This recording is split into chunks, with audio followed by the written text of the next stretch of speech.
ರಾಜ್ಯ ಕಾಂಗ್ರೆಸ್ನಲ್ಲಿ ತ್ಯಾಗ ತ್ಯಾಗ ಅನ್ನುವಂತಹ ಪದ ಬಳಕೆ ಲಾಸ್ಟ್ ಒಂದೂವರೆ 2 ತಿಂಗಳಿಂದ ಬಹಳ ಜೋರಾಗಿತ್ತು. ಅವ್ರು ತ್ಯಾಗ ಮಾಡಿದ್ರು, ಇವ್ರು ತ್ಯಾಗ ಮಾಡಿದ್ವಿ, ನಾವು ತ್ಯಾಗ ಮಾಡಿದ್ವಿ ಅಂತೆಲ್ಲ ಹೇಳ್ತಾನೆ ಇದ್ರು.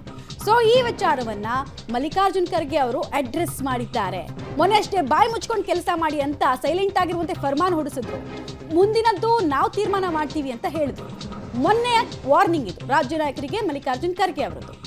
ನಿನ್ನೆ ಸೋನಿಯಾ ಗಾಂಧಿ ಅವರು ಅಧಿಕಾರವನ್ನು ತ್ಯಾಗ ಮಾಡಿದ್ರು.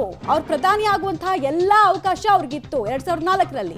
ನಾವು ಹಾಗೆ ಮಾಡಕ್ಕಾಗತ್ತಾ, ಸಿದ್ಧ ಇದೀವ ನಾವು ಅಂತ ಮಾರ್ಮಿಕವಾಗಿ ರಾಜ್ಯ ನಾಯಕರಿಗೆ ತಿವಿಯೋ ಪ್ರಯತ್ನವನ್ನು ಮಾಡಿದ್ರು. ಮತ್ತು ರಾಜ್ಯದಲ್ಲಿ ಅಧಿಕಾರ ಹಂಚಿಕೆಯ ಸೂತ್ರ ಒಂದು ಇದೆ ಅಂತ ರೀಕಾಲ್ ಮಾಡಿಕೊಳ್ಳುವಂತಹ ಪ್ರಯತ್ನವನ್ನು ಮಾಡಿದ್ರ.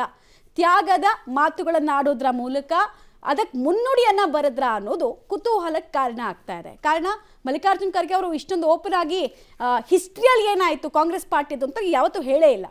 ಸ್ವಾತಂತ್ರ್ಯಕ್ಕಾಗಿ ಹೋರಾಟವನ್ನು ಮಾಡಿ ತ್ಯಾಗ ಬಲಿದಾನಗಳನ್ನ ಮಾಡಿದ್ರು. ನಮ್ಮಲ್ಲೂ ಕೂಡ ಸೋನಿಯಾ ಗಾಂಧಿ ಅವರು ತ್ಯಾಗ ಮಾಡಿದ್ದಾರೆ, ರಾಹುಲ್ ಗಾಂಧಿ ಅವರು ತ್ಯಾಗ ಮಾಡಿದ್ದಾರೆ.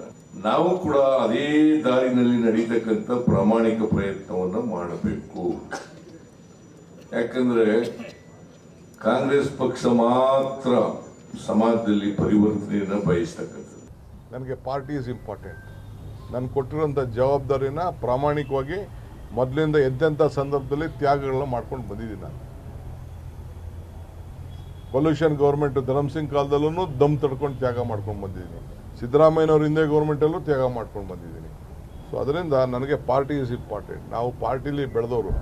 ಇದು ಸ್ಟೂಡೆಂಟ್ ಲೀಡರ್ ಆಗಿದ್ದಾಗ ನನ್ನ ಗುರುಸಿ ಟಿಕೆಟ್ ಕೊಟ್ಟಿದ್ದಾರೆ ನಮ್ಮ ಪಕ್ಷ. ಸೊ ಅದಕ್ಕೆ ನೀವು ಯಾರೆಲ್ಲ ಮಾತು ಕಟ್ಕೊಂಡು ನೀವೆಲ್ಲ ಹೋಗ್ಕೋಬೇಡಿ. ಇಲ್ಲ, ನಾವು ಮಾಡ್ಕೊಂಡೇ ಬರ್ತೀನಿ.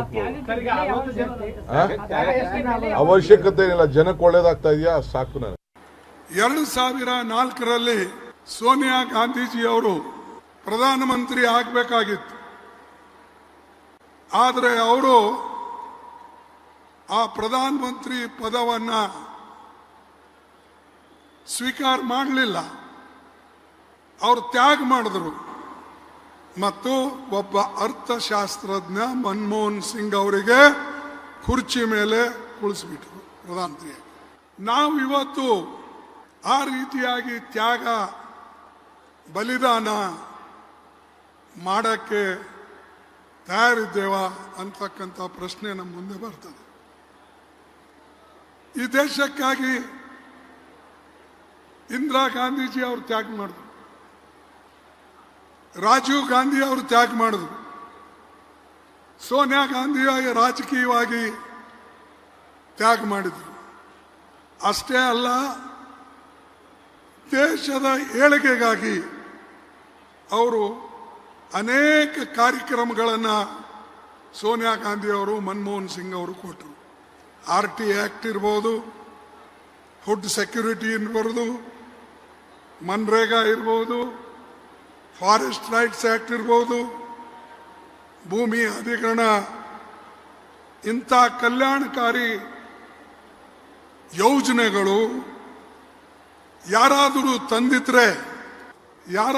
ತಂದಿದ್ರೆ ಅದು ಸೋನಿಯಾ ಗಾಂಧೀಜಿ ಅವರು ತಂದಿದ್ದಾರೆ ಅನ್ನತಕ್ಕಂಥ ಮಾತನ್ನ ನಾನು ಸ್ಪಷ್ಟಪಡಿಸ್ತೇನೆ.